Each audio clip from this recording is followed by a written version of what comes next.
Voilà, ça fait une ligne assez impressionnante comme ça. Bon, on va vous donner les résultats. Donc, les personnes dont les noms vont être cités verront leur grade proposer à la commission de la CSDGE pour validation. Mais avant de passer à cette partie-là, je vous demanderai de bien vouloir, à la fin, donner un coup de main, ne serait-ce que porter un tapis par personne, les mettre dans le coin pour nous aider à débarrasser pour aller plus vite.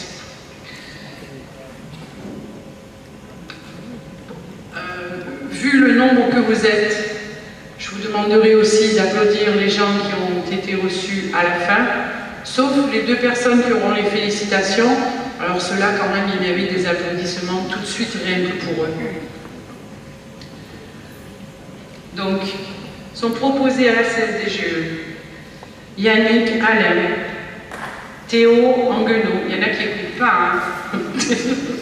Théo Anguenot, Guillaume Cabuteau, Florent Daveille, Guy Demonté, Isabelle Doriano, William Drouard, Jean-Claude Elias, Daniel Guérin, Léa Lascala, Éric Tamanian, Nicole Boué, Éric Brancourt, Claude Cousin, Yukiko Ikeda, Patrick Leroy, Loïs Priolo, Anthony Sens, Sylvain Zanini, Sébastien Zinc, Pierre Cousserel, Fabien Giola, Alexis Lesault, Tony Loupec, Claire Merlier, Frédéric Modica Amor, Pierre Pessiot, avec les félicitations du jury.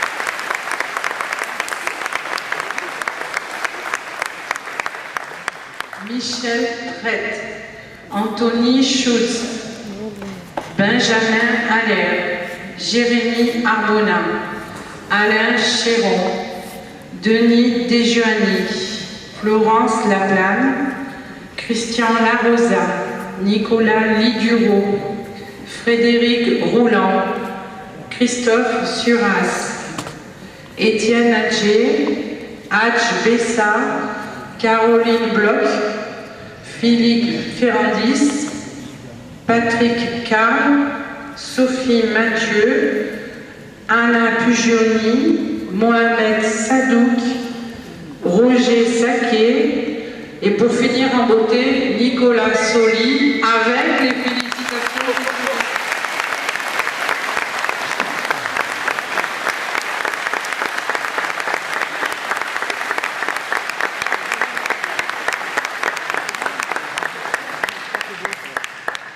Voilà, vous n'avez plus qu'à arroser les grades. Alors, bien entendu, autant ceux qui ont été admis que ceux qui ne le sont pas peuvent venir voir les jurys pour poser les questions qu'ils ont envie de poser. Et ceux qui n'ont pas été nommés viennent récupérer leur passeport, s'il vous plaît. Voilà, et avant que vous ne vous leviez pour plier Léa Canard, on va saluer et ensuite les tapis.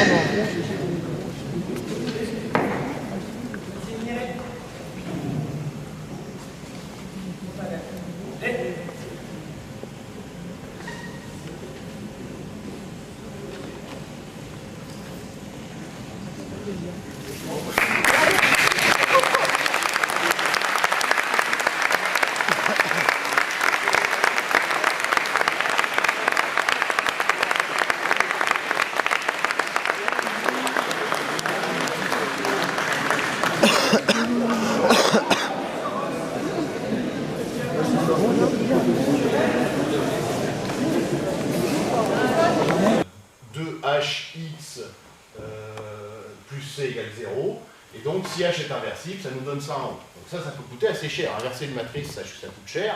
Résoudre un problème linéaire, ça coûte un peu moins cher, mais ça reste assez difficile. Quand tu dis ça coûte cher, c'est en temps de calcul. Ouais, en temps de calcul, oui. Enfin, ça dépend. C'est sûr, si tant qu'on est raisonnable, jusqu'à 1000, 2000, 3000, même 10 000, on peut inverser une matrice 10 000, 10 000.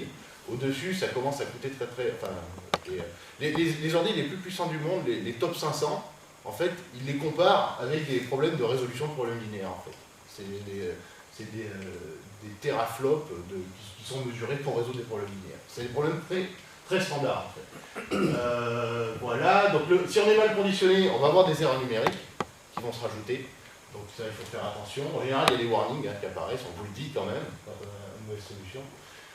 Et donc, comme j'ai dit, si elle n'est pas strictement définie positive, on a une infinité de solutions. Voilà. Donc en général, selon les communautés, il faut bien en choisir une. On va prendre celle qui est souvent de norme minimale. Ça a du sens, c'est celle qui a le moins d'énergie. Voilà. Ça, c'était pour la solution directe. Maintenant, souvent, ce qu'on fait, c'est des méthodes itératives, surtout quand on a vraiment beaucoup de variables. Quand les x est très grand, en fait, on va initialiser x avec une valeur, et puis on va la mettre à jour avec un pas de descente et une direction de descente. Donc ici, je vous ai mis une liste de plein de directions de descente. Alors celle-là, pour le problème quadratique, elle est assez surprenante. Enfin, celle-là, ça veut dire qu'on résout le problème en une itération, si on fait du Newton pour un problème quadratique. Parce que la hessienne, là, ça fait apparaître h, et puis on inverse h, et puis c'est réglé, quoi. Mais si on ne veut pas inverser h, parce que ça peut coûter cher, on peut aussi approximer l'inverse de h à travers ce qu'on appelle de quasi-Newton. Donc ça, c'est sans contrainte. Maintenant, quand on a des contraintes, c'est un peu plus compliqué.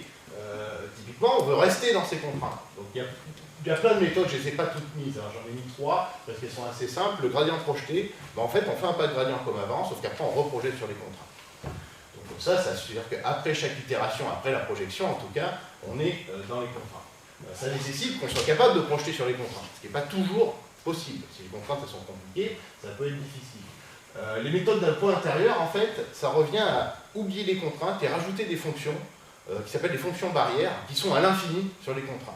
Donc en gros, on va résoudre le problème avec ces fonctions barrières, on reste bien à l'intérieur, puisqu'on a l'infini sur les bords, donc en gros, on reste à l'intérieur, et on va décroître le poids de ces fonctions barrières, et le x il va converger vers les bords, et à la fin, quand on a un poids nul, ou quasi nul, on va être quasiment sur la contrainte. Donc ça, c'est des méthodes qui sont connues pour marcher très bien, en fait, en très grande dimension. Le solveur de MATLAB, il utilise des méthodes de point intérieur. Et les méthodes d'active set, celles-là, elles sont un peu plus appliquées à certains problèmes, parce qu'en fait, quand on a des contraintes simples, en fait, par exemple les contraintes de positivité, l'active set, ça va consister à dire, ok, j'initialise avec un point sur les contraintes. Le point facile, c'est tout est à 0. Puis après, on va chercher quelle variable fait décroître le plus la fonction si on la fait quitter 0. Puis on va la mettre à jour, et ainsi de suite. Ça ressemble un petit peu dans l'idée à clean, parce que l'idée c'est qu'on part d'une image vide, et puis on va monter petit à petit, mettre à jour les variables une par une. L'active set, l'idée c'est quand même, on les met, la première, il n'y en a qu'une qu'on met à jour, mais après on met à jour les deux qui sont plus sur les contraintes. Voilà. Donc c'est assez efficace, parce que ça permet de résoudre plein de sous-problèmes, plein de petits problèmes, surtout sur les solutions où on est sur les contraintes. Pour le gradient projeté, en fait, quand tu parles de projeter sur la contrainte C, est-ce qu'il y a plusieurs façons de projeter qui sont possibles, ou c'est la projection un peu canonique? C'est l'opérateur de projection.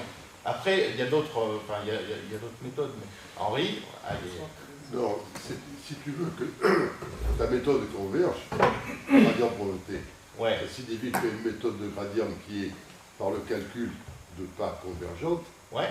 Puis il faut que tu fasses une opération de projection qui, à la limite, soit non expansive. Oui. Donc c'est une projection orthogonale.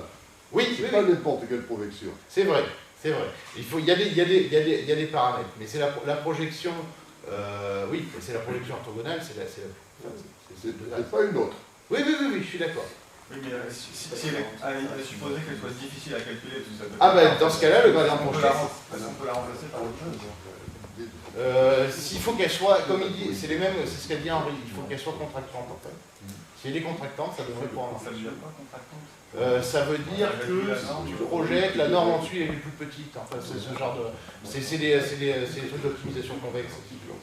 Oui, Jean-Pierre. Tout à l'heure, en fait, tu as parlé de contrainte d'égalité. C'est 2 égale quelque chose. Ça ne veut pas dire que simplement le problème a moins de variables de décision. Oui, tu peux faire ça. Tu peux faire un changement de variable. Les contraintes d'égalité, elles sont intéressantes parce que justement, tu peux faire un changement de variable et en enlever quelques-unes. C'est une méthode pour résoudre le problème. Et souvent, c'est la somme à 1 ou des trucs comme ça, donc tu peux réduire de... Voilà, tu réduis de... ça dépend de combien tu as de contraintes d'égalité. Si tu as juste la somme à 1, tu peux réduire de 1 moins 1, après tu peux en avoir plus par rapport à les a priori. Donc ça veut dire qu'on peut, dès la formulation, ne pas oui. mettre des contraintes d'égalité. Oui, mais parfois, si tu veux, si tu en as beaucoup, c'est très compliqué de reformuler sous forme de... Quand t'en as qu'une, oui, c'est évident. Quand t'en as 15, c'est un peu plus dur. Quand c'est une contrainte d'égalité avec des valeurs absolues, ça devient compliqué de supprimer des variables, parce qu'il faut tenir compte du signe, donc c'est compliqué. Exactement. Celle-là, par exemple, elle est dure, quoi, la contrainte d'égalité. Oui. Il y a encore un point de détail. Si on en s'en tient au problème quadratique, il n'y a jamais aucun problème. La fonction objective est définie partout. Oui. Ah bah oui. Si on a une autre fonction objective qui n'est pas définie partout, il faut avoir la chance que l'ensemble des contraintes soit contenu dans le domaine de définition de la fonction objective. Et là, des méthodes comme les fonctions barrières fonctionnent. Oui.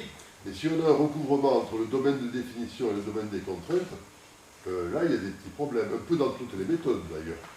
Oui. Les méthodes de gradient, si elles te promènent dans les négatifs, est-ce que si par hasard la fonction objective n'est pas définie pour les variables positives, dans certains cas, la première méthode, elle tombe.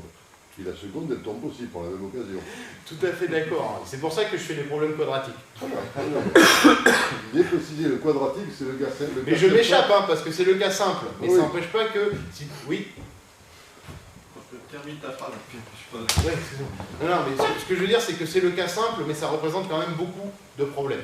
Bon, ça correspond à l'a priori gaussien, enfin on verra plus tard, mais c'est le cas facile. Mais tu commences avec le cas facile, et puis après tu peux te faire plaisir avec les fonctions. Commençons avec le cas facile. Oui. Est-ce que tu vas nous parler de méthode statistique, c'est-à-dire une approche complètement statistique de la résolution du problème? Est-ce que ça existe? Complètement statistique. C'est-à-dire d'essayer de déterminer la dérivée, enfin d'annuler la dérivée d'une fonction, mais par une approche purement statistique. Avec des tirages, ah oui. Alors ça, oui, alors le recul, oui, il y a plein de méthodes statistiques. Dans ce cas-là, c'est dommage, je trouve, parce que quand on a la fonction de coût et qu'on a des gradients, il faut l'utiliser, quoi. Parce que les fonctions totalement statistiques, c'est des boîtes noires. Donc, si on ne sait vraiment rien, il n'y a que ça qu'on peut utiliser. Si on a des infos comme ça, il faut l'utiliser. Même là, c'est encore mieux, on a la hessienne, quoi. Donc on a vraiment beaucoup d'informations. C'est un problème très simple, celui-là. Donc on a tendance à utiliser des méthodes itératives de type descente, ce genre de choses, dans les grandes dimensions. Oui. Oui, si j'ai bien compris, on s'attend à une infinité de solutions dans le cas général. Oui. Alors, ces trois méthodes, par exemple, que vont-elles faire? Elles vont écrémer une partie des solutions. Ces trois méthodes, elles vont converger vers une solution. Ouais. Parce que quand je disais on s'attend à une infinité, c'est quand on n'est pas sous contrainte, on a l'infinité de solutions, parce qu'il suffit de prendre le span, donc le span c'est la combinaison linéaire des vecteurs propres associés au vecteur. Si on a ça, quel que soit donc le point dans ce sous-espace, on peut calculer, si on fait la résolution directe, on sait qu'on est dans ce sous-espace. Là, ces méthodes-là, c'est des méthodes itératives, on a une solution, et puis elle va converger vers un truc, et puis on est content. Mais pourquoi tu dis qu'il y a une infinité de solutions? C'est que dans le cas... Dans le cas général, si tu n'es pas strictement... Voilà, si tu n'es pas strictement défini positif. Mais c'est vrai qu'en pratique, en fait, on triche, parce qu'en pratique, on va régulariser, on va rajouter un truc sur la diagonale, et on ne va pas résoudre le vrai problème, et dans ce cas-là, on est toujours défini positif, en fait. Strictement défini. Oui. Quand en maths, je ne sais pas en quelle année, on apprend minimum sous contrainte la technique des multiplicateurs de Lagrange. Oui. Est-ce que c'est pas du tout efficace numériquement? Si. Ça marche très bien, parce que j'ai pas voulu le faire là, parce que si je devais expliquer tout ça, ça m'aurait pris beaucoup plus de 20 minutes en fait. Mais je suis d'accord, il y a bien sûr d'autres méthodes. Là, j'ai essayé d'expliquer juste le problème de minimisation. Après, bien sûr, les multiplicateurs de Lagrange, ils sont très utilisés dans d'autres trucs. Oui, et ça marche. Enfin, typiquement, oui. Non, finissez la phrase. Pardon. Oui, voilà. Donc, typiquement, en apprentissage statistique, on a les support vector machines, qui sont des méthodes de classification, de reconnaissance automatique de forme, qui utilisent en fait ça. Quand on pose le problème, on utilise les multiplicateurs de Lagrange, mais à la fin, on retombe sur un QP, sous contrainte, qu'on peut donner à n'importe quel solveur. Alors, quand on parle de régularisation, c'est quoi en deux mots? Ça dépend de l'appli, mais la régularisation, en général, ça correspond à dire, en fait, quand on prend la norme minimale, c'est ce qu'on fait de manière indirecte. Parce que quand on prend la norme minimale, on dit on a une infinité de solutions, mais on prend celle qui a la plus petite norme. Okay, mais ça, en fait, ça correspond à rajouter quelque chose d'infiniment petit sur la diagonale de H, qui dira « je veux que tu minimises la somme des x au carré ». Donc c'est ça, c'est la régularisation ridge la plus commune. Il y en a d'autres après, il y a des régularisations sur d'autres normes, on peut faire d'autres choses, mais la régularisation la plus utilisée, c'est celle où on va rajouter quelque chose sur la diagonale de H, en fait, parce qu'il est mal conditionné, donc en fait on triche et on rajoute un truc. Voilà. Je continue, d'accord. Donc là, j'ai fini sur les maths, on va parler très rapidement, hein, on va pas rentrer dans les détails, mais en fait, les problèmes quadratiques, ça apparaît dans plein d'applis, typiquement en reconstruction d'image. Voilà. Donc on a X qui est une image, Y qui est en fait qui sont des visibilités complexes de cette image dans certains points du plan de Fourier. Alors j'ai triché, hein, j'ai mis Y en réel, en séparant partie réelle, partie imaginaire. Et l'idée, c'est qu'on a une matrice F donc, qui correspond à l'échantillonnage dans Fourier, et on cherche X, qui permet de bien prédire les observations Y, les visibilités complexes. Et donc, en fait, on va chercher à minimiser ça, et on cherche le X qui fait ça. On peut le défaire, ce terme au carré, en fait, cette norme au carré, on peut la défaire, et on voit apparaître ici un H qui est F transpose F, et un C qui est moins 2F transpose Y. Et donc, on retombe sur un problème quadratique classique, qu'on peut minimiser. Alors le truc, c'est que quand on est dans un interféromètre, on n'a pas tout le plan de Fourier. Donc en gros, F transpose F sera de faible rang. Là, typiquement, on n'est pas strictement défini positif. Et donc, dans ces applis, en général, on prend donc le X de norme minimale. En gros, ça consiste à faire la transformée de Fourier inverse en mettant des coefficients 0 sur ceux qu'on n'a pas observés. Voilà, ça c'est la norme minimale. Donc ça nous donne ce genre de solution, donc on retombe à peu près quand même.